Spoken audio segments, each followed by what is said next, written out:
مور او پلار له پکار دي چې دا ماشومانو ته ښه تربیت وکړي که نه د هغې اثر به هم په هغې باندې خامخا راځي او چې ته تربیت نه کې او تا ورته کور کې موبایل یخي که نه نو دا یاد ساته او یا په کور کې ورته سکرین لګولی دی بره او یا دغه رنګې کمپیوټر او لیپټاپ ته وله ورکړی دی او ګوري هم نه نو دغه ماشوم خو نه پوهېږي دی به کله دته به کله فلم راړي دی به کله په وي سي آر باندې ریموټ به ورسره بدلي را بدلي به نو کله به په فلم ګوري کله به په ګیم ګوري کله به په ډرامو ګوري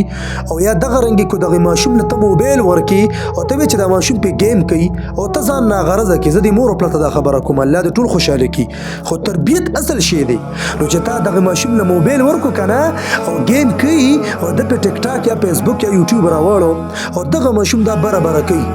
نو خو په دې کې ټیک ته بیان او ناتونه هم راځي دې کې هر قسمه ویډیو پني کلیپس هم پکې راځي خو په دې کې خو ګانې هم راځي په دې کې خو بربر تصویران د جنکو د هلکانو راځي نو دغه ماشوم چې دا ګوري نو د دې هغه اثرات ته دغه ماشوم د پاسې نو دغه مور او پلار له پکار دي چې ته د ماشوم له کنه موبایل ورکې که نه نو بیا د دې هغه نتیجې ته به هم ځان بیا تیاری غواړې ښه دا یاد ساتې